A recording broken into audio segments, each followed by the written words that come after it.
Buenas noches. Muchas gracias a la Biblioteca Nacional por la invitación. Vamos a tratar dentro de Biblioteca Abierta, que es el espacio de diálogo e intercambio que ha lanzado la Biblioteca Nacional, para llevar este ciclo de diálogos en tiempos de cambio, ¿no? Y el día de hoy nos toca la mesa justamente de espacios culturales en reinvención. El tema de la emergencia sanitaria y la pandemia que nadie esperaba a inicios de enero de este año, ¿no? O sea, que nadie se imaginaba que iba a pasarnos esto, ha cambiado por completo la dinámica, sobre todo de los sectores que requieren o que están acostumbrados, ¿no? Al tema presencial de las personas que acceden a este tipo de bienes o de servicios culturales, ¿no? Por ejemplo, los teatros, los centros culturales, inclusive los mismos cines, etcétera. Pero muchos de ellos, también muchos de estos espacios, están justamente reinventándose, ¿no? Tenemos a una productora de teatro lanzando obras de teatro por Zoom, ¿no? Que al parecer están siendo bastante exitosas, ¿no? A un precio mucho más módico, pero bueno, lanzándolas de todas maneras. Y también tenemos iniciativas en las cuales está volviendo el cine en el auto, ¿no? Que es ir con tu carro al cine, pero claro, vas a estar distanciado de las otras personas porque vas a verlo desde el auto, ¿no? Así como esto, ¿no? Definitivamente estos espacios tienen que comenzar a repensarse, y que definitivamente cuando volvamos a poder encontrarnos presencialmente, tendremos dinámicas anteriores, pero también saldremos, digamos, con un conocimiento o con una experiencia muy grande de toda esta situación. Bueno, sin más, yo paso a presentar a las mujeres que me acompañan en esta mesa. Lo repito, las admiro mucho. Tenemos como ponentes, primero, a Pilar Riofrío. Ella es magíster en Administración de las Artes por la Universidad de Columbia, es directora del MUSEM, ex coordinadora de Museos y Educación de la Municipalidad Metropolitana de Lima y autora de la Agenda de Sostenibilidad para los Museos y Centros Expositivos de Lima. También tenemos a Fabiola Figueroa, que es máster en Gestión Cultural por la Universidad Carlos III de Madrid, licenciada en Ciencias de la Comunicación por la Universidad de Lima, con especialidad en Comunicación para el Desarrollo y egresada de la especialidad de Pintura en la Escuela Nacional de Bellas Artes del Perú. Ella actualmente es gerente de Cultura de la Municipalidad de Lima, e inclusive en el pasado ha sido directora de la Dirección de Artes del Ministerio de Cultura y además directora de Promoción Cultural de la Escuela Superior de Bellas Artes. Y finalmente a Gloria Lescano, que es gestora cultural por la Universidad de Piura, ha sido subgerente de Promoción Cultural y Ciudadanía y jefa de Promoción Cultural de la Municipalidad de Lima. Implementó y dirigió el programa Cultura Viva Comunitaria, el programa de Arte Callejero y el programa de Cultura y Ciudadanía.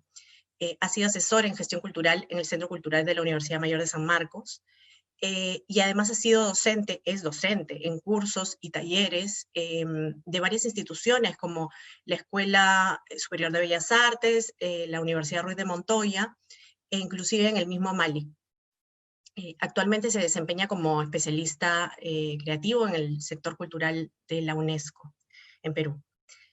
Bueno, y yo soy Viana Rodríguez, soy directora de la consultora Cultura 360, nos especializamos sobre todo en lo que es proyectos culturales para industrias creativas y culturales, y soy abogada en Derecho de Autor y en Industrias Creativas.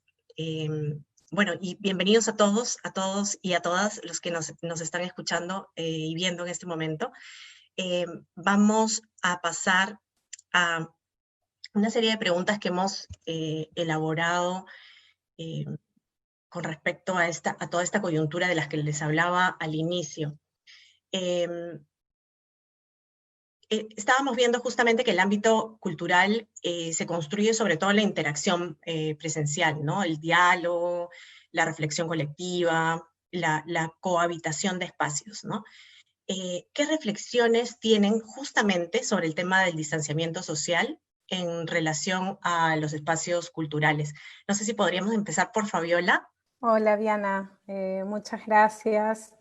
Bueno, primero agradecer la invitación a la Biblioteca Nacional del Perú para compartir este espacio en el cual también me siento muy orgullosa de estar, ¿no? Y muy agradecida de compartir con tan talentosas y trabajadoras mujeres de la cultura, ¿no? Un saludo a Gloria y a Pilar, que siempre también son inspiración para el trabajo, y a ti también, Diana, que nos conocemos también hace algún tiempo. Es bonito compartir estos espacios, es bonito pensar en la necesidad de reflexionar, ¿no? Que justamente, y de dialogar, ¿no? Digamos, de una manera que nos permita pensar o repensarnos también, ¿no? Quiero, antes de empezar de responder la pregunta, igual recordar que hoy día es un día muy importante para nuestra diversidad cultural, ¿no? El Día de la Cultura Afroperuana, que en el contexto local y mundial que toca vivir nos plantea también a repensarnos no solamente como desde el sector cultural, sino también como ciudadanos, ¿no? En ese compromiso y reafirmación de poder hacer una sociedad más justa, ¿no? Yo había tomado como unas notas en relación a digamos, cuáles son, digamos, esa reflexión, ¿no? Que nos lleva a la interacción a repensar, o en todo caso a imaginar el tema de la interacción presencial al momento en que cohabitamos espacios, ¿no? Y creo que una de las cosas que primero me vinieron a la mente fue digamos, esa urgencia por reconfigurar ese concepto que tenemos sobre espacios culturales, ¿no? Normalmente cuando pensamos en espacios culturales pensamos en la infraestructura tradicional que habita la cultura, ¿no? Museos, bibliotecas, teatros, cines. Y la cultura es algo vivo, ¿no? Es algo dinámico, es algo que incluso, ¿no? Si hablamos de nuestro patrimonio histórico, o nuestro patrimonio, digamos, o de nuestra historia en general, si no la interiorizamos, si sus contenidos no transitan por nuestra sensibilidad, ¿no? Digamos, no responde, ¿no? A ser algo cultural necesariamente, ¿no? No llega, digamos, a efervecer en esa necesidad de la cultura, ¿no? Y cómo también, ¿no? Esa sensibilidad individual, ¿no? Se conecta con lo colectivo, ¿no? Que puede o no estar relacionado a esa infraestructura en particular, a la cual, digamos, podemos hacer referencia, ¿no? Al momento de pensar ciertas manifestaciones o prácticas culturales, ¿no? Y si pienso yo desde el ámbito en donde trabajo ahora, que es la ciudad de Lima, pero también que es el lugar que habito, ¿no? Creo que hace tiempo ya, hemos debido empezar a mirar hacia afuera, ¿no? Creo que si pensamos en una cultura viva, pensamos en una cultura que está relacionada principalmente al espacio público, ¿no? Que son espacios en donde la participación cultural se da de una manera natural y se da de una manera eh, incluso constante, ¿no? La vida cultural de la ciudad. creo que este momento, ¿no? De repensar esa interacción presencial, de ese cohabitar espacio, a mí me lleva a mirar al espacio público. O sea, me lleva a mirar los parques, las alamedas, las calles, ¿no? Que siempre han estado llenas de manifestaciones y expresiones culturales, ¿no? Pero que tal vez, ¿no? Las hemos negado o no les hemos dado de repente su estatus, ¿no? Privilegiado en la construcción de una identidad colectiva, ¿no? Y ese espacio, ¿no? Sigue estando vigente, ¿no? Lo vemos todos los días en las noticias, ¿no? Que de repente no queremos ver por lo que viene pasando, pero está ahí, ¿no? Y nos está esperando como gestores culturales, ¿no? Y eso me lleva a pensar en otro punto que tiene que ver con identidad colectiva, ¿no? Nos va a relacionar, ¿no? En los espacios culturales, pero no necesariamente por las condiciones de la infraestructura, ¿no? Sino justamente por aquello, digamos, que nos moviliza a estar ahí. Y que justamente ahora hay esa ruptura, ¿no? Porque los medios en los que, esa ruptura, digamos, en los contenidos con esa identificación colectiva sobre el cual la gente o las personas o los ciudadanos asistían a los espacios culturales. Y el último, digamos, la última reflexión a la cual me lleva esta pregunta tiene que ver con que muchas veces, ¿no? O en todo caso que ahora estamos pensando nosotros mucho en cuál es la función pública de los espacios culturales, ¿no? ¿Cuál ha sido esa función real que ahora hace falta en el ciudadano, ¿no? Y eso, ¿no? Me abre una reflexión aún más a cuál es la función cultural de los espacios públicos. Es decir, miro hacia afuera, ¿no? Mi primera reflexión cuando pienso en esto, ¿no? Mis primeras reflexiones están hacia afuera, hacia la calle. Gracias, Fabi. Pilar, desde el MUNSEN o desde tu propia experiencia, ¿qué reflexiones respecto al distanciamiento social y los espacios culturales han podido desarrollar? Bueno, muchas gracias por la invitación, muchas gracias a Cristel, a la Biblioteca Nacional, y gracias a ustedes también. Es un honor compartir este espacio con ustedes. Estas respuestas realmente son difíciles. Creo que estamos atravesando por un momento que efectivamente, como ustedes dicen, no nos imaginábamos, y varias reflexiones he venido como dando vueltas, y creo que voy a tratar de ordenarlas, pero básicamente creo que la primera es el enfoque de sostenibilidad que hemos dado o no a nuestras organizaciones. Es una primera respuesta. Le voy a explicar un poco más adelante para responder directamente a la pregunta. Porque aquí la reflexión es sobre el distanciamiento social, pero yo creo que estas reflexiones nos llevan a pensar, como decía Fabiola, el ser mismo de las organizaciones culturales, cómo las hemos planteado, cómo las hemos venido gestionando.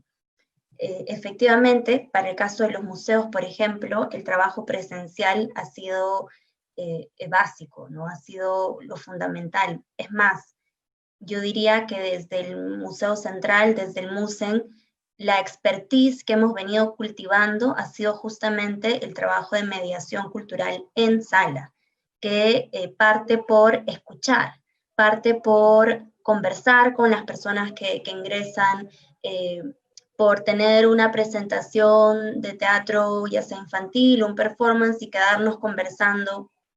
Y creo que lo más lindo que podíamos generar era crear un espacio de confianza en el cual personas que no se conocen, que venían ya sea caminando por la calle, que habían venido con un grupo de amigos, o en fin, por diferentes motivos habían llegado al museo, sin conocerse, de pronto se encontraban interactuando, conversando, intercambiando opiniones, creando cosas nuevas.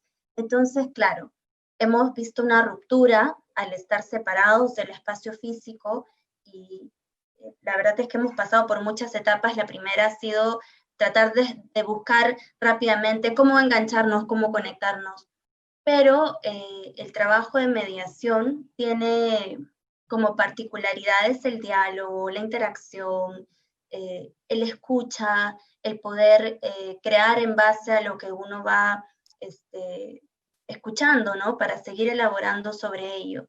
Y efectivamente eso, yo creo que nos encontramos ante pensar en nuevos retos, en el nuevo reto de cómo generar estas metodologías de mediación, digamos, pero a través de distintos canales o estando alejados de nuestro espacio físico, ¿no?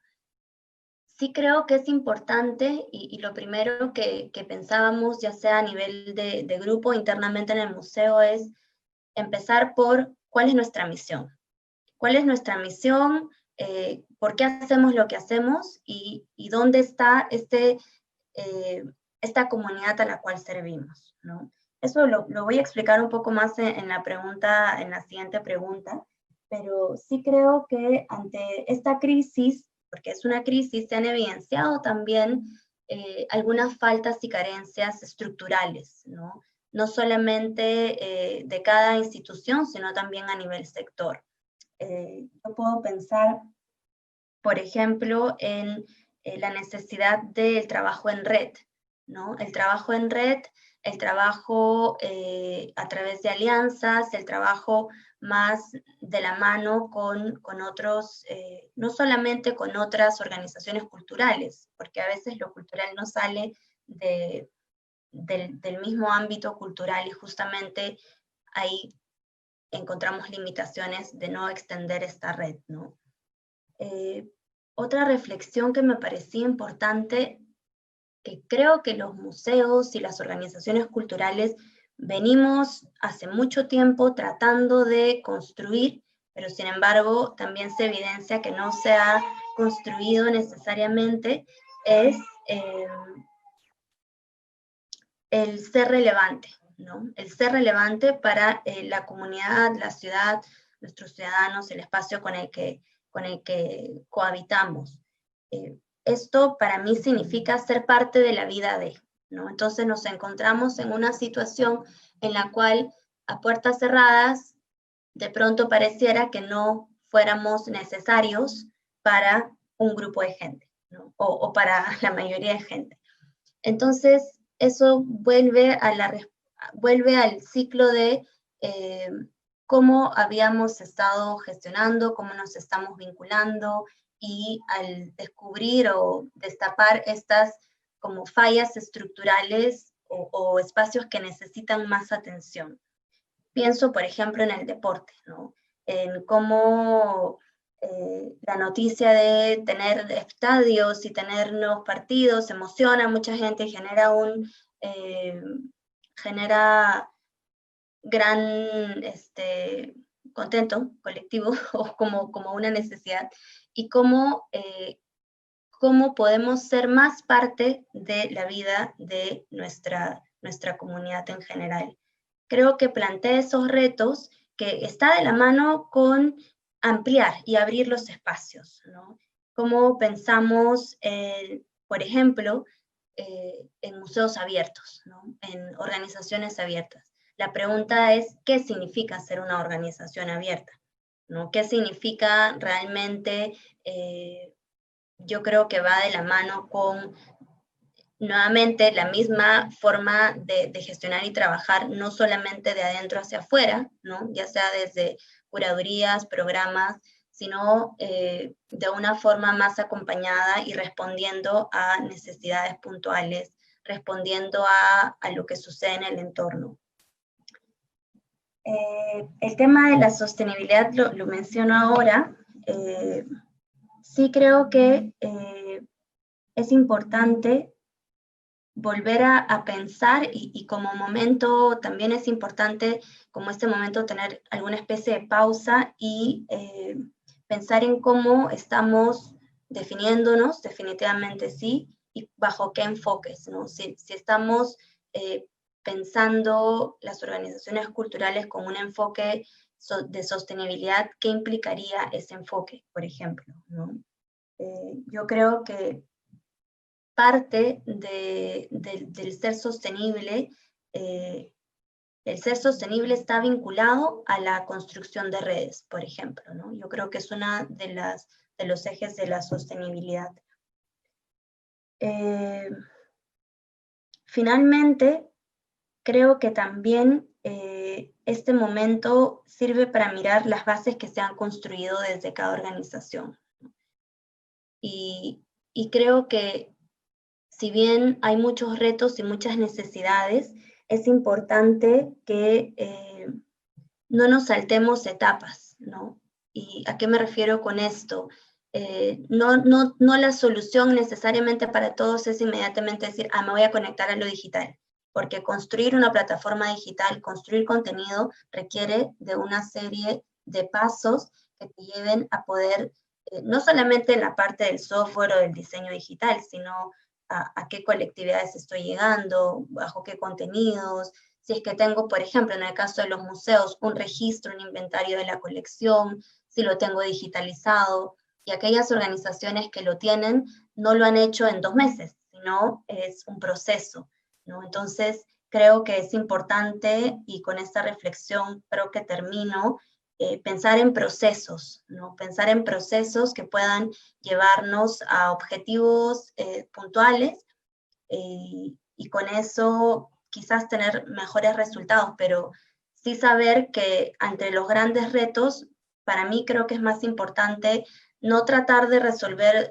muchas cosas, sino concentrarse en alguna meta específica y concentrarse que ese proceso pueda estar articulado, que pueda tejer esas alianzas o esas redes necesarias para que pueda ser más sostenible a largo plazo.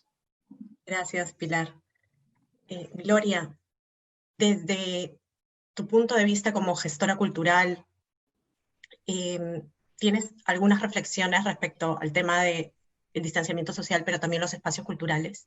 Sí, bastantes, más que como ideas, tenía muchas dudas, ¿no? Cuando me convocaron dije, ok, con temor, porque la situación es tan incierta, ¿no? Que dar, digamos, algunas certezas en este momento siempre es retador, ¿no? Pero agradezco a la biblioteca porque en medio de la vorágine de la gestión cultural y de los procesos que hay que atender, tanto a nivel profesional como a nivel personal, el retarnos, al menos yo, sentarme un rato a pensar, ¿no? Ha sido realmente un privilegio. Y bueno, también muy contenta de poder compartir este espacio. Lo primero que vino a mi mente cuando pensamos un poco en este tema del diálogo, la reflexión colectiva, la cohabitación, la interacción, es que creo que son procesos que son inherentes a nuestra condición humana y a nuestras dinámicas sociales. Entonces, más allá de lo presencial, que ahora también el mismo concepto de presencial se puede redefinir, yo siento que estamos haciendo todo lo posible por seguir dialogando, por seguir reflexionando, por seguir cohabitando, ¿no? Cohabitar también este territorio, cohabitar nuestra casa, cohabitar nuestra cuadra, nuestro barrio, nuestro distrito, a pesar de la distancia, está reconfigurándose también. Entonces, creo que, digamos, fue una primera reflexión que de alguna manera me llevó a tener, digamos, sí una visión de futuro en donde pienso que va a ser posible y está siendo posible. Ahora podremos entrar un poquito más en las complejidades y en las diversidad de dinámicas que hay de acuerdo a la realidad de cada grupo social, de cada persona, pero creo que como es algo que es parte de nosotros y de nuestra dinámica, siempre vamos a encontrar la manera de hacerlo, ¿no? Yo pensaba que esto que estamos haciendo en este momento es una nueva forma de dialogar, es una nueva forma de reflexionar, es una nueva forma de cohabitar, es una nueva forma también de redefinir el espacio. La otra vez en una conversación con Fabiola ella traía una reflexión interesante sobre el espacio virtual como el nuevo espacio público, ¿no? Y cómo estamos utilizándolo para generar estas dinámicas, ¿no? Y luego también creo, por lo que he podido ver, digamos, en este tiempo, que también creo que estas herramientas del mundo digital en los contextos en los que son posibles que se den, porque es cierto que no en todos los espacios se puede dar, creo que las teníamos, como que sabíamos que existían, pero no habíamos aprovechado todo su potencial para, por ejemplo, en un país tan centralizado como el nuestro, poder utilizarlas para generar espacios de diálogo, de interacción, de intercambio, de manifestaciones artísticas, culturales, sociales, políticas, ¿no? Yo ahora en este tiempo hago siempre el énfasis de que es desde el espacio de tener este tipo de conectividad, de tener acceso a internet y tal, he podido tener acceso a escuchar una diversidad de voces, de compañeros, compañeras, de diversos colectivos en diversas partes del país, a las que no había tenido acceso antes. Entonces creo que cuando hablamos de justamente las reflexiones, el diálogo, en el distanciamiento, yo siento que en un eje podríamos incluso estar hablando hasta de un acercamiento, ¿no? En estos espacios de diálogo.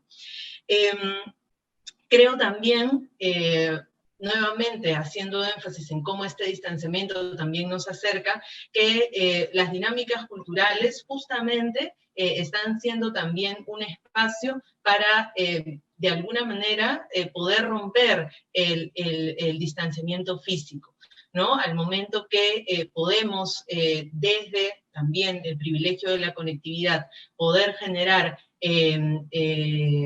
espacios para poder conectarnos a nivel familiar, las dinámicas, por ejemplo, de los cumpleaños, que ahora se están viendo tanto a través de eso, cantar juntos una canción, quedar para de repente conectarte a ver una película también en conjunto, relatar también historias, anécdotas familiares y tal. Creo que eso, digamos, esos dispositivos culturales están también haciendo que en alguna medida este distanciamiento físico pueda también verse de alguna manera debilitado con, digamos, las prácticas artísticas y culturales. Y finalmente, y en el mismo sentido de lo que comentaba Fabiola lo miraba hacia afuera, ¿no? Decía, ¿cómo redefinimos el concepto de espacio cultural?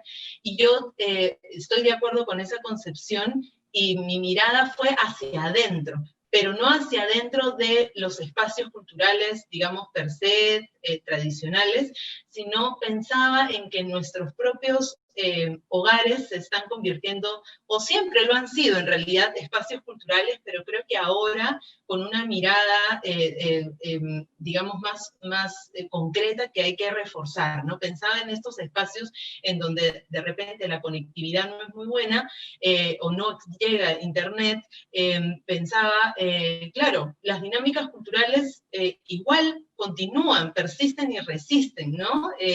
Y eso es, digamos, la fortaleza que tenemos como, no solo como sector, sino también la fortaleza que tiene esta dimensión humana, ¿no? Para persistir y subsistir. Entonces, pienso que nuestras salas, la cocina, las habitaciones, los espacios de nuestros hogares se convierten en también espacios culturales, ¿no? Ahí donde una familia canta, ahí donde una familia puede bailar mientras de repente está cocinando, la misma práctica de el cocinar en familia y tal, todas esas dinámicas son dinámicas culturales. Entonces, creo que es una oportunidad también para redefinir el concepto de espacio cultural y empezar a fortalecer esas capacidades o a visibilizar esas capacidades que existen en cada uno de nosotros para crear y para compartir nuestra cultura. Gracias, Gloria. Definitivamente todo esto que ustedes han dicho y de cómo estamos redefiniéndonos como sector, como colectividad, como espacios, etcétera, ha llegado a diferentes aspectos de nuestra vida, ¿no? Por ejemplo, a nosotros nos ha costado mucho, a nosotros digo los profesores, nos ha costado mucho el tema de pasar muchas cosas de la docencia, ¿no? Al ámbito virtual, porque al menos a mí me pasa que yo tengo mucha interacción con mis alumnos, y el hecho de decir cosas y que a veces escuchar silencio, ¿no? Porque todos están muteados al otro lado, es como raro, no sé, no, yo todavía no me acostumbro, ¿no? Pero algunas actividades que se pensaron, digamos, para el ámbito presencial, definitivamente, como decía Pilar hace un rato, no es todo migrar hacia lo digital e inmediatamente la fórmula mágica va a funcionar, ¿no? Hay cosas que requieren un mayor trabajo porque justamente no necesariamente conectas con el público que ya tenías, digamos, ¿no? Que ya tenías, ni tampoco necesariamente vas a conectar con nuevo público porque no necesariamente sabemos cómo acercarnos a esos públicos, ¿no? Estamos como en una dimensión un poco nueva en determinados aspectos. Pero desde sus propias instituciones, ¿no? Este proceso de adaptación, de cambio, ¿qué estrategias, qué acciones han desarrollado, ¿no? Para poder hacer frente justamente a este momento que estamos pasando, ¿no? No sé si, Pilar, tú podrías comenzar. Todas las ideas son muy, muy, muy interesantes y muy ricas para seguir reflexionando y poniendo también en práctica. A ver, yo creo que estas estrategias que hemos venido implementando han pasado también por fases, ¿no? La primera fase era pensar que era una cuarentena de 15 días. Entonces realmente no teníamos ni siquiera una visión de qué era lo que se tenía que hacer necesariamente, entendiendo cuál era el contexto. Evidentemente es un momento de incertidumbre, hasta ahora no tenemos nada dicho, pero podemos, por ejemplo, saber desde los museos que es muy probable que no recibamos escolares este año, por ejemplo, ¿no? Entonces sí, algunas ideas claras nos están permitiendo poder tomar algunas acciones y algunas ideas o objetivos de cosas que podamos ir desarrollando. Creo que también, como les digo, esto fue sucediendo a nivel de fases, y yo diría que una primera fase fue reactiva, ¿no?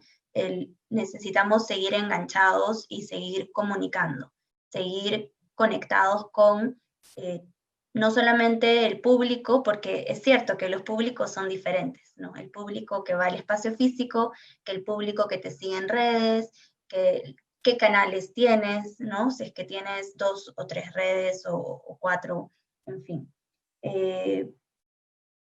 Lo primero que hicimos fue compartir los recursos digitales que ya teníamos, por ejemplo, ¿no? Como una primera acción importante, creo que justamente un mes antes habíamos lanzado nuestro sistema digital de colecciones, que es como un catálogo en línea, un repositorio que tiene ahorita alrededor de 1.500 piezas en línea, y ha sido una herramienta muy importante, no solamente de cara afuera, a generar algún tipo de interacción, sino también internamente, porque nos ha permitido seguir teniendo acceso a nuestra propia colección, que, por decirte, si quieres investigar algo, muchas veces vamos al depósito y buscamos una pieza, ¿no? Entonces, o trabajamos con las fichas en físico. Entonces, eso ha sido lo primero, compartir los recursos digitales, pero estos recursos, por ejemplo, nos habían tomado 2 años tenerlos en línea, ¿no? Habíamos hecho algunos recorridos digitales 360 grados de exposiciones temporales, sobre todo con la finalidad de tener un registro tridimensional del espacio, de las exposiciones, porque por su carácter efímero no íbamos a poder tener otra forma de conocerlas, de recorrerlas. Entonces, sin embargo, este tipo de recursos, por ejemplo, no tienen incluido temas de mediación cultural, ¿no? Entonces, abre para nosotros nuevos retos y también buscar que si seguimos haciendo más recorridos 360 grados o tener este tipo de recorridos de las exposiciones permanentes que inicialmente no nos había parecido tan relevante tener, sí deberían incluir, ahora que el museo está cerrado y no sabemos, por ejemplo, como les decía, si los escolares van a poder ir este año, que la concepción de estas nuevas herramientas puedan tener características de mediación cultural bastante más fuertes, ¿no? O bastante más delineadas por eso. Luego, creo que algo importante que me parece bien importante recalcar es que hemos tenido al equipo de educación del museo completo trabajando en las estrategias que hemos venido desarrollando, ¿no? Se ha visto en muchos casos, muchos museos, ha sido justamente el área educativa la que ha sufrido más, por así decirlo, ¿no? Y más bien para nosotros, que venimos trabajando con un enfoque pedagógico bastante fuerte como una línea de trabajo, pues hemos querido y descubierto en una miniserie, por ejemplo, de Musen Literario, pero que solo ha sido posible por tener a un equipo de educativo fuerte trabajando en el desarrollo de esos contenidos, con investigación, trabajando nuestros propios recursos y también con el reto que implica gestionar también hacia adentro un equipo usando herramientas como el Zoom, ¿no? Como Skype, en fin. Y con esa línea de podcast creemos que vamos a seguir trabajando. Ha sido un espacio que nos está permitiendo no solamente difundir la colección, investigarla, sino también contar historias, que era algo que nos venía quedando un poco pendiente, ¿no? El reto de mejorar nuestra presencia digital es algo que vamos a tener que ir trabajando en paralelo, ¿no? Que sean espacios que puedan generar más interacción. Pero hay otro espacio que estamos explorando y por el cual estamos apostando, que es la invitación a la acción, ¿no? Y creo que lo decían ustedes, estamos todos permanentemente creando, lo decía Gloria, habitando espacios culturales y en fin, y creo que esto va a servir para cambiar la perspectiva solamente de el que va al museo como un visitante, sino incluso también como un creador, ¿no? Desde el museo, en nuestra línea usual, podríamos decir, trabajamos mucho en base a talleres, experiencias en sala, en la cual siempre se está invitando a la persona a dejar algo escrito, a crear algo, a bailar, crear música, ¿no? Hemos explorado diferentes tipos de creaciones, ya sea en sala o en auditorio, con grupos familiares, adultos mayores. Ahora, pensar en cómo generar interacción a la distancia con el espacio cerrado para nosotros ha tenido que ver con ir explorando la capacidad creativa, no explorando, pero invitando a crear y más bien tomando esto como un aspecto positivo en el cual podemos, creo yo, que la meta sería llegar a poder generar más espacios de co-creación con con los diferentes grupos con los que trabajamos. Hemos tenido algunas experiencias como retos, como el Musen Inspira o el recrear obras del museo que no solamente puede ser algo entretenido, sino que además ha permitido que diferentes personas comiencen a navegar en el sistema de colecciones y sacan a la luz piezas que no están en exhibición hace tiempo, que no están en un catálogo, en fin, que con la cual no hubieran tenido contacto. No solamente la han visto y han visto el nombre, sino que han visto cada uno de los detalles, que si el sombrero estaba así o así, ¿no? Asumir la postura del personaje. Entonces, claro, esto ha sido un reto, como le llaman en redes, que no ha partido de nosotros, para nada. Es un reto del Museo Getty, y luego se ha popularizado, hay muchos museos haciéndolo. Empezamos nosotros, el primer grupo que lo hizo fueron todo nuestro equipo de mediadores, más nosotros mismos, y luego otras personas que han ido replicando, pero es un ejemplo de un camino que creo que podemos tomar, que es no tratar de generar todos los contenidos nosotros, sino hacerlo en comunidad. Hicimos otro que era el reto de un bodegón, que hicieras un bodegón inspirándote en los bodegones que tenemos en el museo, le tomas una foto y lo subas. Estamos preparando otros que tengan que ver con escritura. Creo que nos gusta mucho trabajar desde el ámbito interdisciplinario y ver cómo se conectan con las diferentes obras. Y lo último que quiero comentar es que sí nos parecía importante, sobre todo manteniendo la línea de lo educativo, conocer qué recursos necesitaban los docentes. Para ello, lanzamos una encuesta.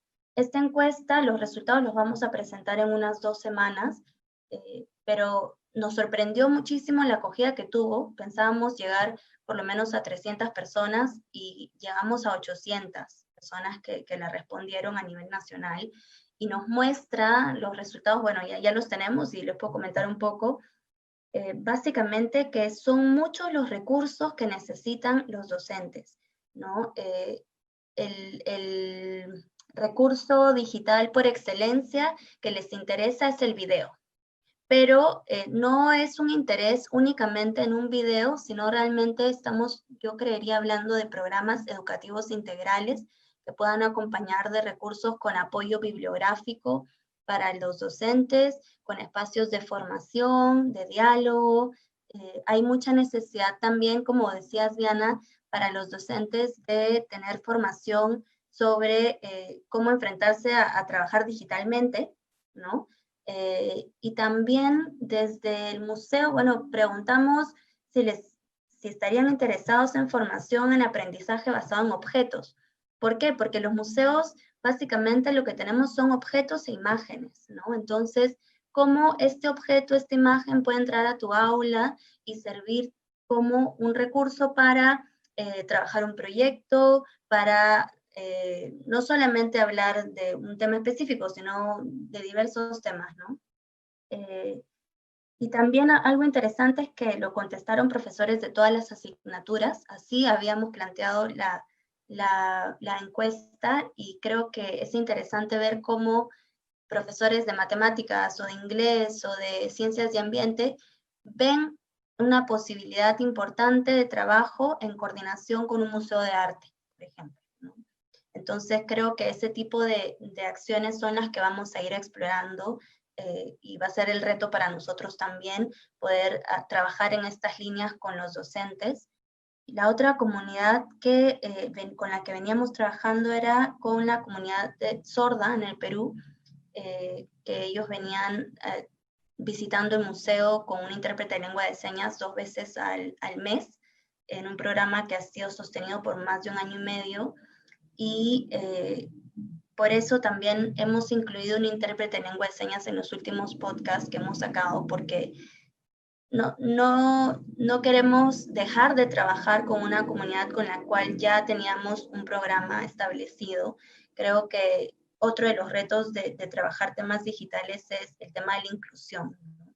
De la inclusión, por supuesto que hay muchas más cosas que se pueden hacer, pero es un inicio y estaremos poco a poco desarrollando nuevas cosas. No es algo inmediato. Creo que sí va a ser nuevamente pensar en 2, 3 líneas de trabajo que nos permitan actuar en un plazo determinado y bien, ¿no? Bueno, ya me fui el tiempo, lo lamento. No, no te preocupes, Pilar. No, yo realmente sigo al Musen, pero no sabía muchas de las cosas que están desarrollando y que me estoy enterando ahorita y que me voy a meter luego a ver. Em, Fabi, desde la municipalidad también, em, este tema de la adaptación, ¿no? Del cambio, ¿cómo es que, cómo es que están pensando las estrategias? ¿Cómo están pensando estas acciones para adaptarse, ¿no? Sí, gracias.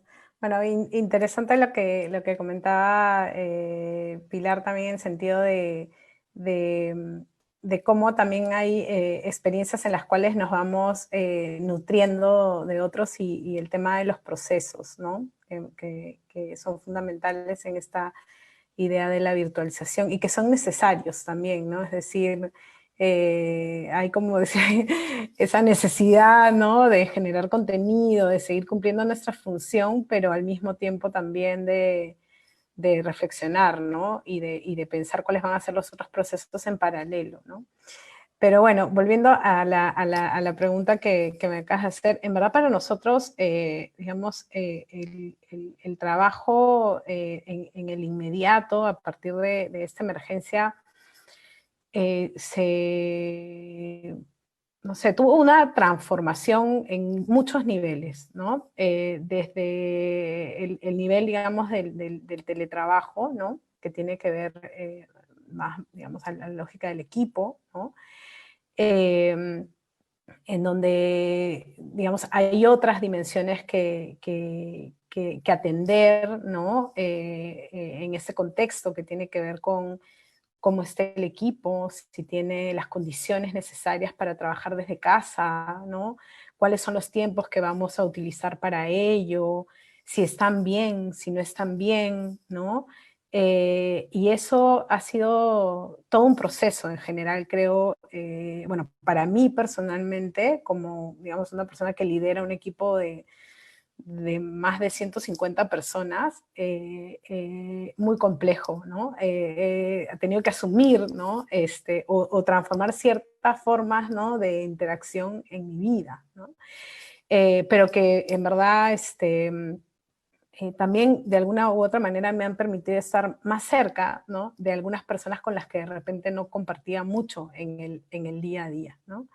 Y esto adicionalmente hacia el equipo mayor, ¿no? Que conforma toda la corporación municipal, ¿no? En donde, eh, digamos, tenemos ahora una relación, ¿no? Tal vez incluso hasta más familiar, ¿no? Ya la cotidianidad en el trabajo a través de los chats es tanta de que, digamos, nadie se hubiera atrevido de repente a poner algún sticker, ¿no? Ahora ya todo el mundo se expresa, ¿no? Entonces es como también interesante eso, ¿no? Que tiene que ver con lo humano, ¿no? Con lo que está trascendiendo a todo como persona, con todo lo que está trascendiéndonos como personas, ¿no? Y eso, adicionado a las dificultades sociales de la ciudad, ¿no? Nosotros sí, en nuestro rol de servidores públicos, tuvimos que asumir y con responsabilidad y en verdad con decisión apoyar las acciones sociales, lo seguimos haciendo, que impulsa y priorizó la gestión del alcalde Jorge Muñoz. De poder, ¿no? Llevar, digamos, ayuda humanitaria a las personas que más lo necesitan, ¿no? Y es algo que es constante, ¿no? En su momento, digamos, la entrega de canastas, el apoyo a determinados casos específicos, ¿no? Que nos llegan y que tratamos de atender en el inmediato y por donde podamos. Y bueno, aprovecho de agradecer, en verdad, a todas las personas que han apoyado, porque de verdad que sí, estos contextos demuestran mucha solidaridad, ¿no? Y en verdad las personas vinculadas al arte y la cultura son personas muy sensibles, ¿no? mucha gente, pero particularmente con la que me he relacionado lo son, ¿no? Y tratar de en esos espacios, ¿no? Pensar también nuestro servicio, ¿no? Cultural a la ciudad, ¿no? Entonces, se va a instalar en 5 días, se va a transformar, ¿no? La Plaza de Toros en la Casa de Todos. Servicios básicos, ¿no? Servicios básicos también es cultura, ¿no? Entonces, biblioteca, cine, ¿no? De hecho, siempre yo comento de que en verdad ahorita en la Casa de Todos probablemente esté la programación de cine más privilegiada, ¿no? Películas peruanas y latinoamericanas gracias a el desprendido apoyo de muchos directores y directoras de cine peruano y latinoamericano a través, digamos, de Retina Latina y del apoyo de la AFO, en donde todos los días hay una película que se estrena para esa población ahí, en donde hay un horario de atención en la biblioteca, ¿no? Se inaugura el albergue de mujeres o la Casa de la Mujer en San Juan del Lurigancho, la biblioteca, ¿no? Instalada para niños con ludoteca. Hoy día ya hemos llevado la instalación de una nueva biblioteca a la Casa de la Mujer en Ate, que probablemente se está inaugurando en estos días. Es como todo el tiempo pensar cómo reacomodar, ¿no? Y seguir brindando estos servicios, ¿no? Entonces, el rol, digamos, a nivel de recursos humanos, del trabajo en equipo, nuestro rol como servidores públicos, y luego ya reconducir lo práctico. Pero todo esto en paralelo, ¿no? Todo en paralelo. Reconducir lo práctico me refiero un poco a esto de qué hay que retrasar, qué hay que suspender, qué hay que recalcular, calendarios, presupuestos, el personal, el mismo equipo, ¿no? Es como en qué apoyamos, en qué ayudamos, ¿no? Cómo, yo no puedo hacerte el trabajo, pero quiero hacer otras cosas, ¿qué sabes hacer? El equipo, la jefatura de difusión, ¿no?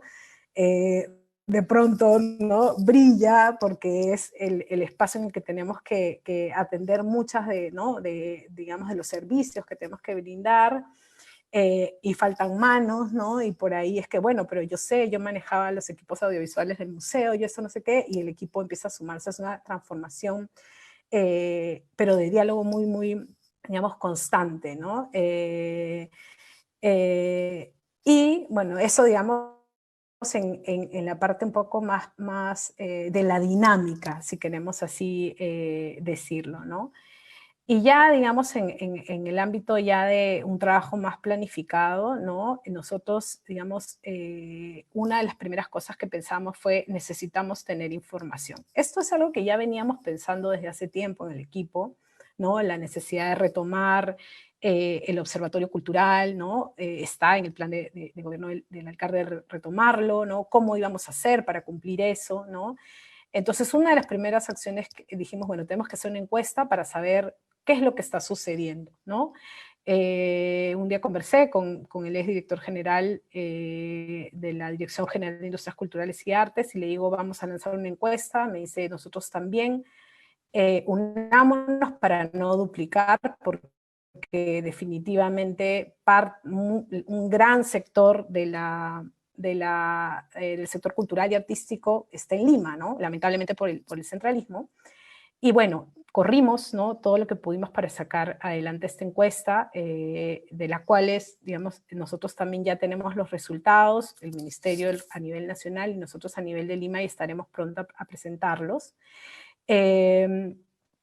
Y para que nos brinde información inmediata, ¿no? Data inmediata, o en el corto plazo, que luego, bueno, se ha ido analizando, pero hay una data inmediata que te da una lectura general sobre lo que viene sucediendo, ¿no? Que también era una lectura, digamos, que de por sí creo que todos quienes estábamos en el sector cultural la teníamos como ya clara, ¿no? Porque conocemos cuáles son las deficiencias y cuál, digamos, también es la vulnerabilidad del trabajo del trabajador de las artes y la cultura, ¿no? Entonces, digamos, cosas que fueron inmediatas de saber, ¿no? Era que efectivamente, bajo nuestras funciones, ¿no? La ciudadanía estaba empezando a ser limitada en su derecho a la participación cultural, digamos, sí, a consumir todo lo que nos brindan los medios masivos de comunicación, pero lamentablemente lamentablemente también estos medios masivos o estas plataformas que usualmente utilizamos no contienen necesariamente, ¿no?, producciones o creaciones construidas desde nuestras identidades, que hablan de nosotros, que nos reflejan. Eso nos saltó inmediatamente. ¿Cómo atenderlas, no? ¿Cómo atender esto, no? Tenemos que motivar la creación cultural local, ¿no? Tenemos que motivarla, y eso es un compromiso que desde ya, digamos, nos queda clarísimo, no solamente en este contexto, ¿no?, sino es fundamental, ¿no?, que eso exista, ¿no? Pero al mismo tiempo, ¿no?, también el hecho de que va a haber una crisis económica, ¿no?, en el sector cultural, ¿no?, que va a ser muy afectado por las condiciones y, digamos, las normativas que nos daba el estado de emergencia. Digamos, si la ciudadanía va a tener menos acceso a los contenidos culturales, tampoco es que vayan a haber contenidos que se van a producir, porque va a haber una crisis económica. Entonces, juntando un poco esa información, es que muy rápidamente decimos, hay que lanzar una convocatoria, ¿no? Y de verdad nos hemos juntado con la gerente municipal, con el subgerente de logística, ¿no? ¿Cómo vamos a hacer esto, ¿no?, en el corto plazo? ¿Cómo hacemos, no? Pensando, ya, vamos a hacerlo así, ¿no? Y lanzamos la convocatoria Cultura desde Casa, que tiene mucho que mejorar, ¿no?, pero que pensamos que era parte del plan, ¿no?, de la municipalidad, de la atención de la emergencia. O sea, no es un eje que vuela fuera, está dentro del plan, dentro de, digamos, las estrategias de salud, de movilidad, está esta estrategia cultural, ¿no?, que justamente juntaba estas dos informaciones, ¿no? Y bueno, luego hemos ido, ¿no?, obviamente recuperando más información, y de alguna manera nosotros también a inicios de año, para sustentar nuestras acciones, y reflexionamos con el equipo, con los subgerentes, algunos ejes de trabajo, ¿no?, que permitieran tener lineamientos sobre lo que veníamos haciendo, ¿no?, poniendo en el centro la ciudadanía cultural y la creación científica y artística, ¿no? Científica, en todo caso, vinculada a la investigación, vinculada al patrimonio, principalmente, que es un eje que nosotros trabajamos, ¿no? El promover la reflexión, el promover la creación, ¿no? Y dijimos, ¿cómo vamos a seguir continuando haciendo esto, ¿no?, que es el centro de lo que consideramos que es el corazón de nuestro trabajo, deberíamos construir políticas públicas? Y han surgido algunas líneas, ¿no? Una, que debemos seguir generando información cultural local. Estamos planificando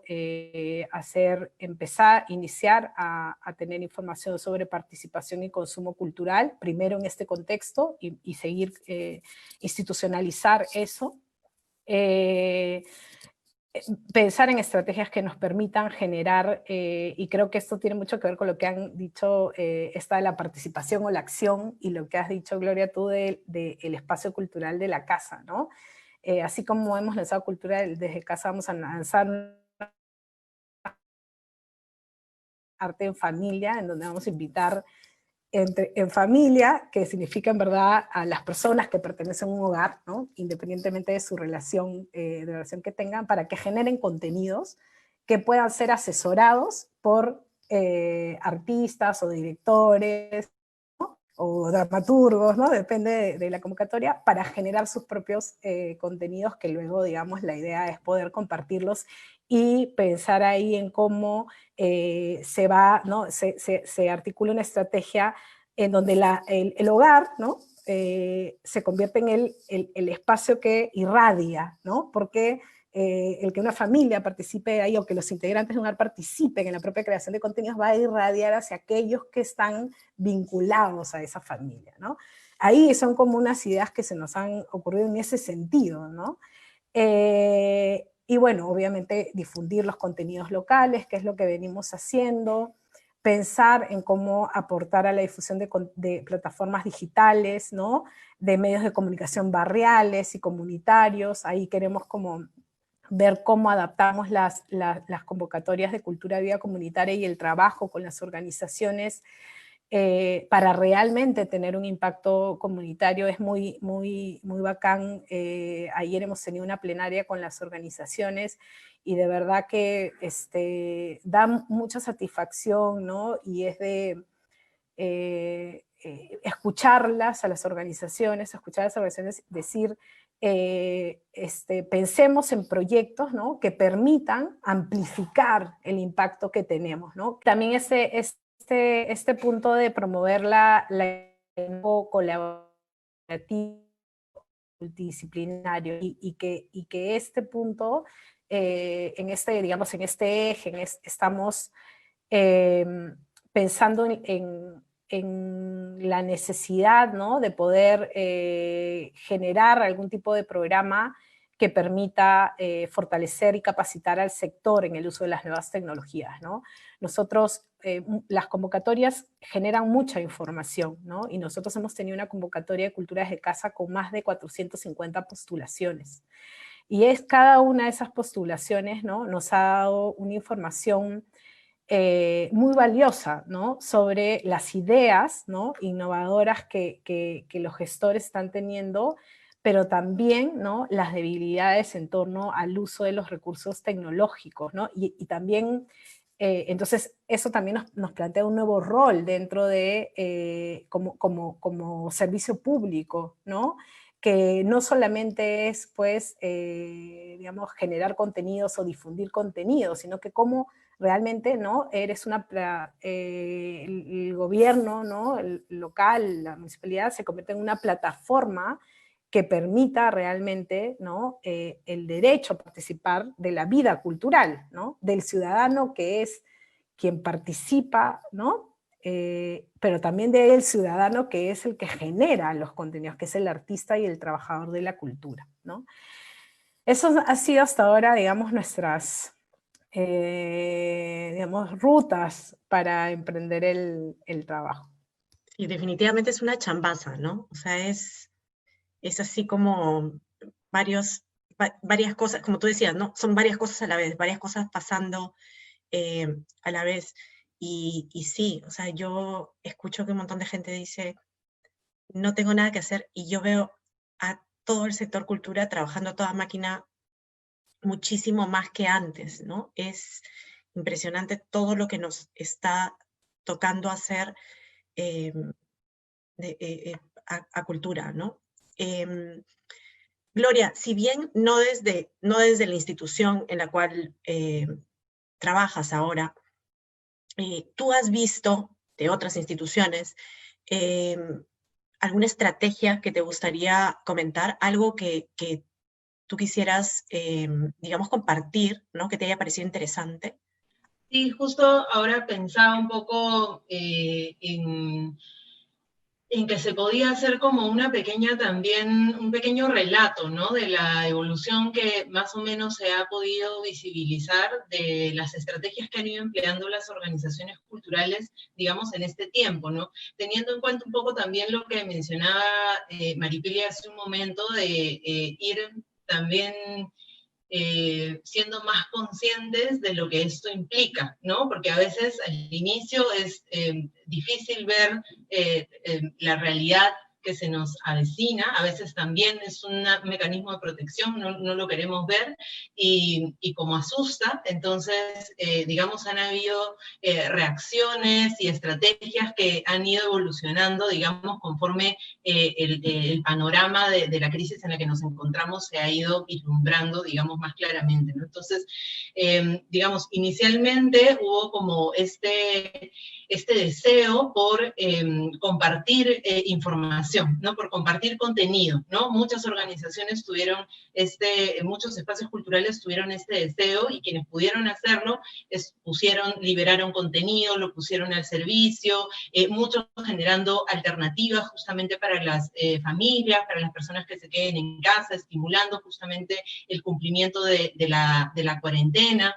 Incluso también me pareció una estrategia muy interesante, y que el Ministerio de la Producción fue también creo que muy sensible en poder mirarlo, de generar convocatorias para que se generen dispositivos artísticos y culturales para educar en relación a la contención de la crisis, el respeto a la cuarentena, fomentar nuevos sentidos de convivencia, fomentar la mirada hacia la comunidad, al entendernos como digamos, un todo, y también generar espacios educativos en relación al tema de la sanidad, al tema de cuestiones vinculadas ya más directamente a la salud desde el arte y la cultura, ¿no? Entonces, creo que digamos, hubo como ese primer espacio, pero que claramente no es, digamos, no tiene sostenibilidad per se, no más allá de 15 días, digamos, luego de ese primer periodo, se empezaron ya a ver que, digamos, este proceso iba para largo, y justamente la crisis del sector vinculado al trabajo se fue acrecentando. Y esto trajo un segundo momento que fue, digamos, todo este proceso, y viene siendo este proceso también de articulación, ¿no? De diversas organizaciones, redes que desde diversos espacios empezaron a generar espacios de diálogo para consensuar demandas, ¿no? Hacia diversas instituciones públicas, ¿no? Para que pudieran generar mecanismos que permitieran,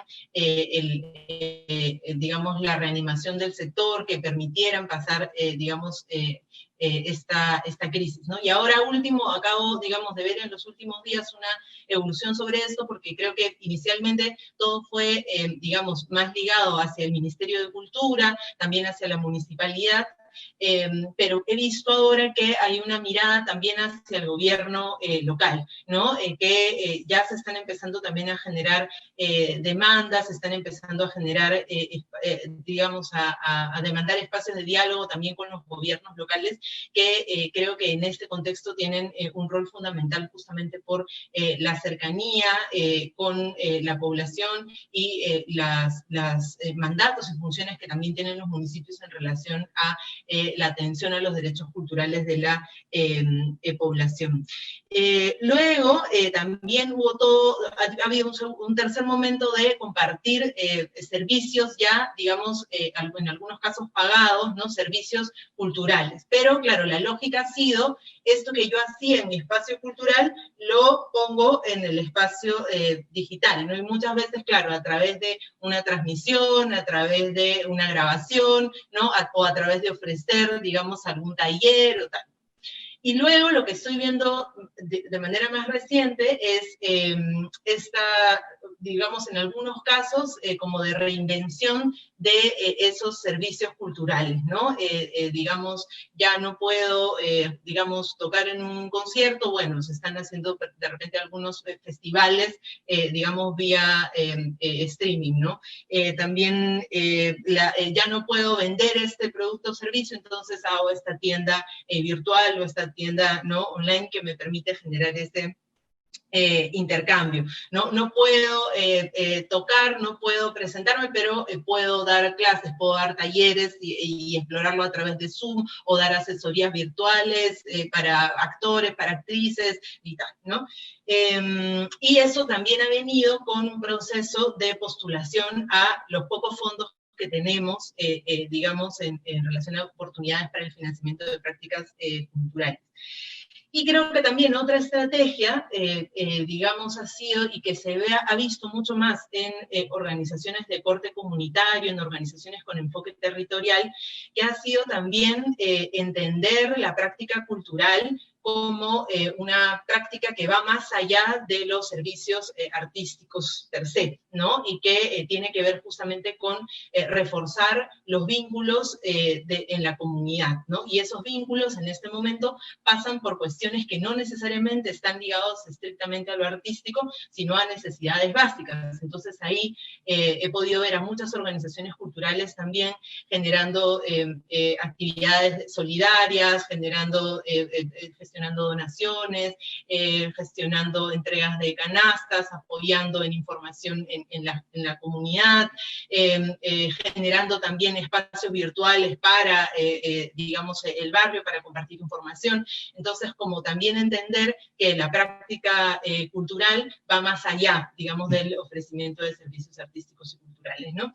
Y, digamos, mirando un poco toda esta evolución, una, digamos, reflexión que venía a mi mente es que creo que, y esto tiene que ver con algo que dijo Pili, que las organizaciones que más han podido adaptarse al, digamos, al cambio, son, creo que quienes han basado su naturaleza, su existencia, su trabajo, en una finalidad última, clara, en un objetivo claro, más allá de la sola y propia realización de actividades artísticas o culturales per se, ¿no? Digamos, quienes han podido mirar, digamos, cuál es el rol de su organización, cuál es el sentido de su organización, cuál es el fin último, para qué estamos haciendo lo que estamos haciendo, cuál es el impacto que queremos tener en la comunidad, en nuestro entorno, cuál es el rol que le asignamos a la cultura como agente de transformación social, cuál es el rol que le asignamos a la cultura como motor de cambio, como generación de lazos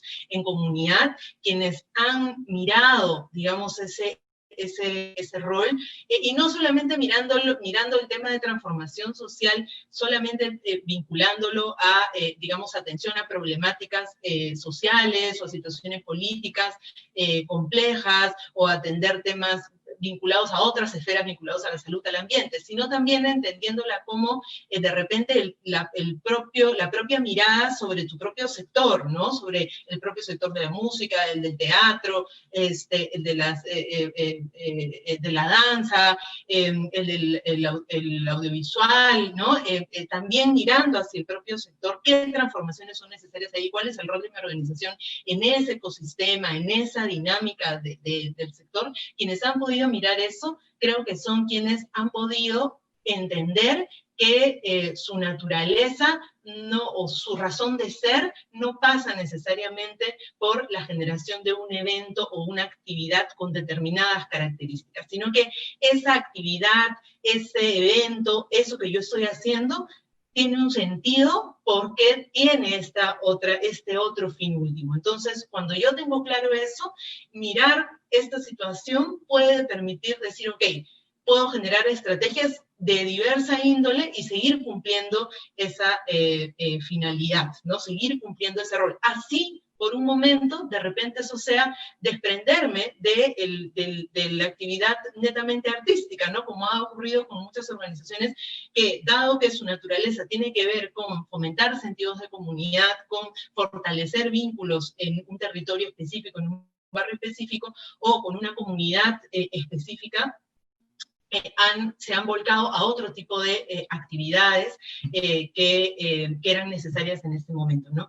Entonces, creo que, digamos, cuando hablamos de la resiliencia del sector cultural, que ahora se habla mucho, creo que, digamos, un elemento ancla para esto es justamente el tener esa claridad sobre cuál es el sentido de lo que estamos haciendo, ¿no? Sin que esto deje de hacer necesario que, en efecto, el Estado, el sector privado, la academia, generen espacios también para poder fortalecer y atender la dinámica cultural, que no es atender la dinámica de las organizaciones culturales, sino es generar canales para que la población pueda ejercer y garantizar el ejercicio de sus derechos culturales. No saben lo que estoy aprendiendo, todo lo que estoy aprendiendo ahorita. Gracias, Gloria. Yo estoy siguiendo justo ahorita un bootcamp, ¿no? Que habla justamente sobre todos estos cambios que están habiendo, y en uno de estos capítulos, ¿no? Que habla el que está llevando, o sea, el que está dirigiendo esto, el que está dando las charlas, las mini charlas, es Eduardo Marisca, un chico que es muy, muy capo, y justamente nos contaba, ¿no? Los que estamos llevando este mini curso, que la gente no le tiene miedo al cambio, lo que le tiene miedo es a la pérdida, ¿no? A la pérdida de familiaridad, a la pérdida de control, etc. pero que una vez, como tú decías, ¿no? Si entendemos el por qué, es mucho más fácil llegar a cumplir exactamente esa misma meta, no necesariamente haciendo lo mismo, ¿no? O sea, es como ese entender el por qué es lo que nos da un poco de tranquilidad para decir, ok, ahora pienso con mayor claridad para llegar a ese objetivo, ¿no? Nosotros hemos visto, y yo con esto ya cierro con la participación de ustedes tres, hemos visto que muchas de las cosas que estábamos pensando, y que estábamos pensando desde el año pasado, para hacerlas de manera física, presencial, ¿no? O sea, presencial físicamente, y que no se han podido hacer por eso, por todo lo que está pasando, han tenido, en algunos casos, una mayor potencia, ¿ya? En su impacto. Por ejemplo, nosotros hemos suscrito un convenio de cooperación con el Indecopi para dar charlas en derecho de autor para los agentes de las industrias creativas. Y claro, nosotros pensábamos llegar digamos, con optimismo a 100 personas que llegaran al auditorio del Indecopi, ¿no? O sea, con lo que implica eso para muchas personas trasladarse dentro de Lima, ¿no? Pero además sin poder llegar a provincias, a regiones, ¿no? A otras personas que también lo necesitaban, ¿no? Que también lo querían ver. Y ahora que lo estamos haciendo a través de Zoom, con preguntas y toda la cosa, o sea, es que llegan 2.000 personas y solamente entran 300, ¿no? O sea, estamos llegando a muchísima más gente y encima, como se graba eso, también pueden acceder de manera asincrónica al video. Entonces, me parece que así como hemos identificado un montón de trabas y un montón de carencias que tenemos en el sector y que tenemos que trabajar en eso, ¿no? Como el tema de las mediciones que decía Fabi, también hemos encontrado, o sea, hemos tenido aprendizajes, hemos encontrado potencialidades, ¿no? En esta situación. No sé si es que en este caso, Gloria, tú quisieras comentarnos si es que has visto justamente estas potencialidades en nuestro sector que hayan aparecido, ¿no? En esta emergencia sanitaria que tenemos, que vivimos. Sí, creo que justamente como comentábamos, el sector cultura tiene mucha capacidad de resistencia, ¿no? Entonces, porque, digamos, como es una fuerza indomable de nuestra naturaleza, siempre va a encontrar las formas de seguir naciendo, de seguir estando, ¿no? Entonces, si no, digamos, sería imposible tener un país con la diversidad cultural que tenemos y con la precariedad institucional en materia de cultura o la precariedad, digamos, en relación al entendimiento del sector como un factor de desarrollo, ¿no? Entonces, esa riqueza de nuestra diversidad cultural justamente habla de esa resiliencia. Entonces, yo he podido identificar como tres cosas que creo que son oportunidades, las voy a comentar rápidamente porque creo que estamos también ya con el tiempo.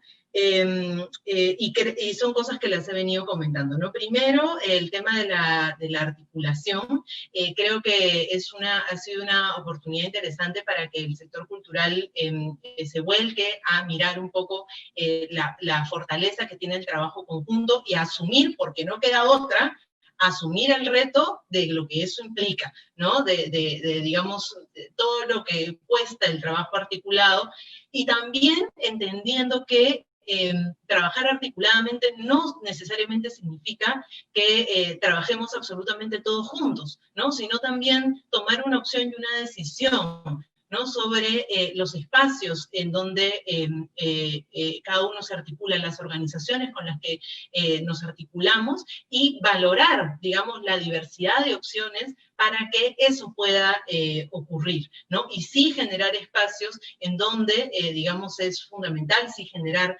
frentes únicos para, en lo que coincidimos, poder generar incidencia y poder generar fuerza para, digamos, continuar adelante y seguir con estos, digamos, capacidades de aprendizaje mutuo. Y por otro lado, creo dos cosas. Uno, y estoy muy contenta con lo que ha contado Fabiola, me parece que es una iniciativa que justamente abre un camino muy interesante en relación a fortalecer y visibilizar la capacidad que todos y todas tenemos para crear, ¿no? Esa capacidad que todos y todas tenemos para participar en la vida cultural. Y creo que un camino para los espacios culturales podría ser conectar con eso, ¿no? Porque, claro, muchos espacios culturales han tenido siempre la mirada de yo como espacio cultural genero este espacio de creación artística y te lo ofrezco a ti, digamos, para que vengas y lo expectes, lo veas y lo disfrutes. Pero son pocos los que generan no siempre se genera una dinámica de interacción de manera natural, pero quienes generan estrategias justamente para potenciar esa interacción y generar estos espacios en donde se reconoce que el que va, que el que expecta, nunca va a expectar pasivamente, sino siempre va a generar, siempre se va a generar un diálogo. Entonces, ahora eso se está viendo, digamos, cada vez más, y me parece muy importante que, por ejemplo, esto que ha mencionado Fabiola, de generar espacios para visibilizar esa potencia y esa fuerza, y empezar a entender que digamos, la democratización de la participación cultural se da de manera natural. Lo importante es generar espacios para que se visibilice esa capacidad que tenemos todos y todas para crear. Y eso tiene que ver con ampliar esa concepción del espacio cultural y justamente visibilizar, digamos, esta potencia, ¿no? Como que viene de la mano, reconfigurar la noción de espacio cultural y reconfigurar también las posibilidades de la participación cultural. Esas tres cosas. Gracias, Gloria. Pilar, ya sea desde tu institución o en líneas generales, ¿qué aprendizajes o potencialidades crees que se han generado en esta situación? Muchas gracias. Realmente todo lo que van diciendo va sumando tanto y es muy rico. Voy a tratar de resumirlo porque en realidad los aprendizajes creo que han sido muchos. Es un momento difícil, creo que como comentaba Gloria y Fabiola, primero ha habido un aprendizaje a nivel interno de equipos, de nuestra resiliencia, nuestra capacidad de adaptación, consolidarnos también y aprender a comunicarnos. Yo creería que uno de los aprendizajes más importantes es la paciencia, pero lo que significa, ¿no? Hay un elemento de frustración, planes que estamos listos a 2 semanas de inaugurar una muestra y no se da, etcétera, ¿no? Pero esto creo que tiene que ser importante mirarlo como, volviendo un poco al tema de la sostenibilidad, a cómo nos habíamos construido, porque, y creo que me lleva a otro de los que creo que son pilares para generar organizaciones sostenibles y tiene que ver con la planificación, ¿no? Es también como una lección de qué cosa hemos planificado y cómo planificamos lo que se llaman planes de riesgos, ¿no?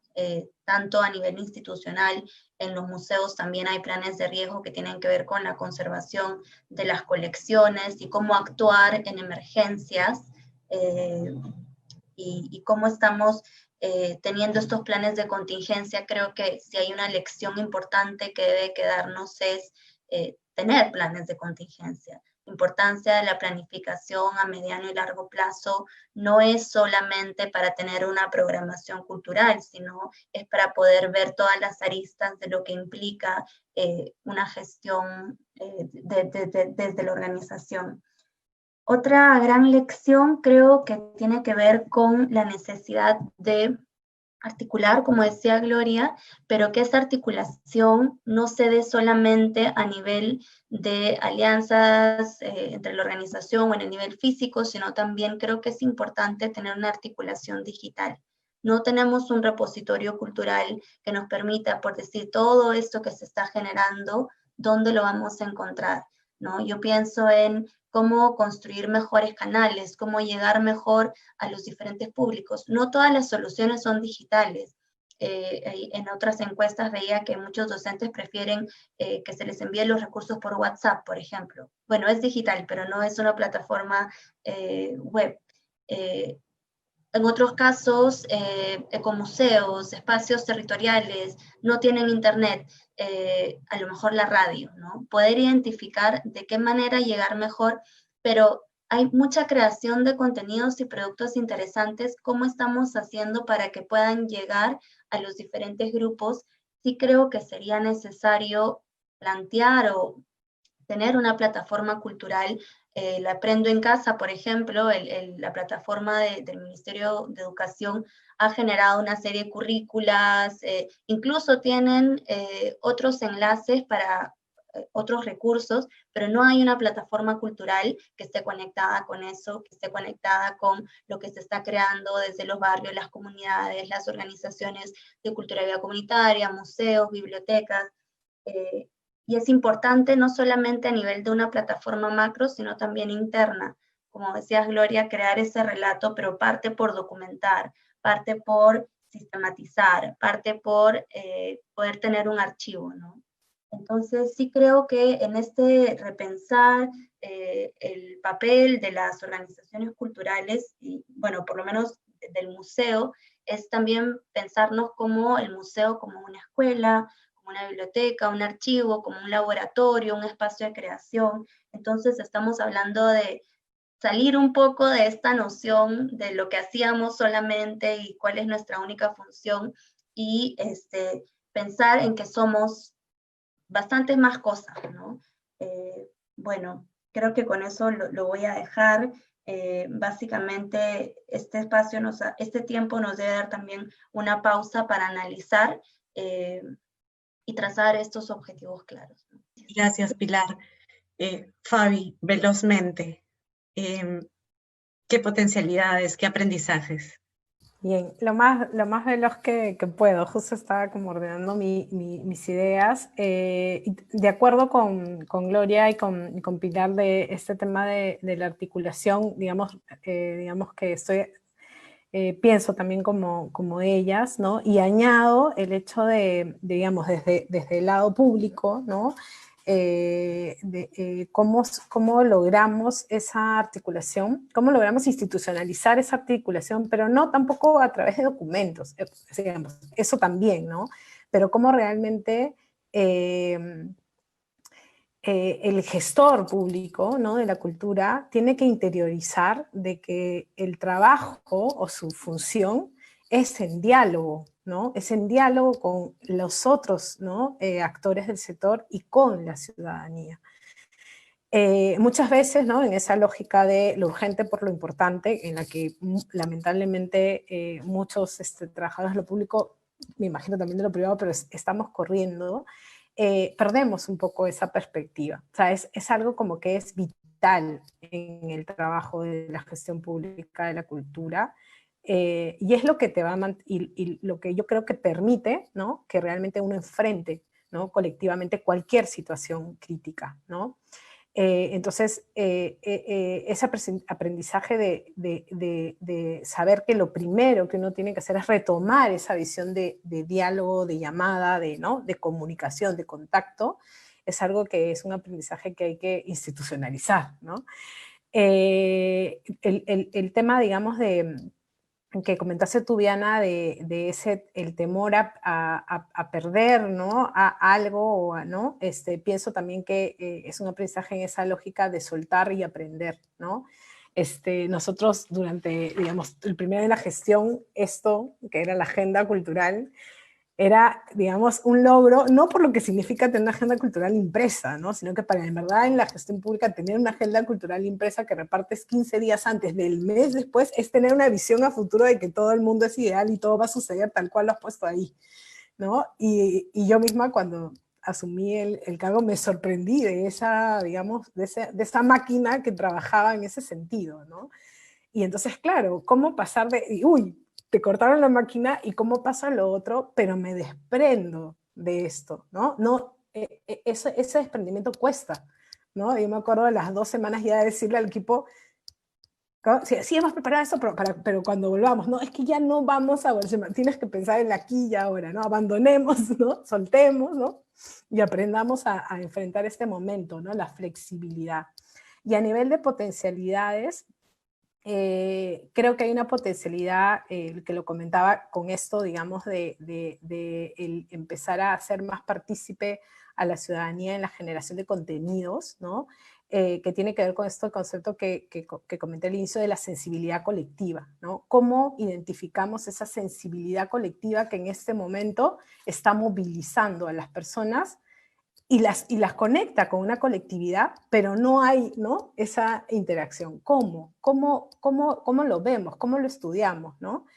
Y esto va también relacionado a que creo que esto ya sí es un reto para todo el sector, realmente aceptar que necesitamos, ¿no?, y debemos, digamos, fortalecernos en ser generadores de contenido en todo nivel. Estamos muy lejos de lo que sucede en el mundo, en software, en hardware, en contenidos. Es necesario que seamos partícipes de la innovación tecnológica, desde lo más, digamos, si hablamos de la cadena de valor de las artes y la cultura, pensar en la digitalización es como pensar en la punta del iceberg, ¿no? O sea, nosotros tenemos que fortalecer los aprendizajes de los creadores en todos los niveles, ¿no?, vinculados a las nuevas tecnologías. No soy necesariamente una persona que todo el tiempo esté vinculada a la tecnología, pero también este espacio, ¿no?, este momento en donde la tecnología se ha vuelto como muy visible, yo misma, ¿no?, me he sorprendido de pronto teniendo que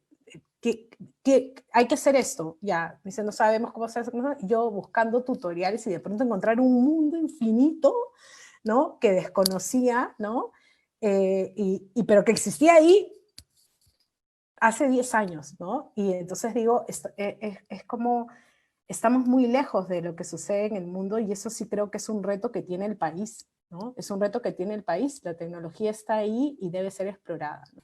Gracias, Fabi. Y gracias a las 3, porque de verdad, yo me voy ahorita con una ebullición en mi cerebro de todo lo que tengo que procesar, pero sí, es cierto, ¿no? Tenemos muchísimos retos, pero muchísimos retos de situaciones que se han evidenciado ahora con esta crisis, ¿no? Pero también muchos aprendizajes, ¿no? Yo creo que algunas de las cosas que tenemos que hacer es eso, el repensarnos, pero también el generar políticas, el comenzar a medir cosas, ¿no? Para poder tener también argumentos con los cuales hablar con otros sectores, ¿no? Para poder decirles, oye, o sea, que ya no nos digan nunca más, yo creo que después de esto no lo harán, pero que no nos diga nunca más nadie para qué sirve la cultura, ¿no? O para qué sirve lo que hacemos. O sea, que nadie más nunca se cuestione esto, ni que piensen todo lo que se hace para, como algo de lujo, ¿no? O extra. Bueno, no hay preguntas, pero sí hay saludos de la Asociación Educativa Richtari Yacta de Villa María del Triunfo, desde Moquegua, desde la Biblioteca Municipal César Vallejo de Puente Piedra, desde Piura e incluso desde Cuenca, Ecuador. Qué chévere que nos esté viendo tanta gente tan diversa, poder llegar a todas esas personas que creo que en un momento de un conversatorio, quizás físicamente en la Biblioteca Nacional en San Borja, no hubiésemos llegado, ¿no? Me siento súper agradecida de haber participado con ustedes en la mesa, y muchísimas gracias a todos los que se quedaron hasta el final escuchándonos o viéndonos. Por favor, no se olviden que el siguiente jueves, a la misma hora, a las 7 de la noche, hay otro diálogo abierto, ¿no es cierto?, que tratará esta vez de nuevos retos del periodismo. Muchísimas gracias a todos. Gracias a ustedes 3. Hasta luego. Muchas gracias. Hasta luego. Gracias. Gracias.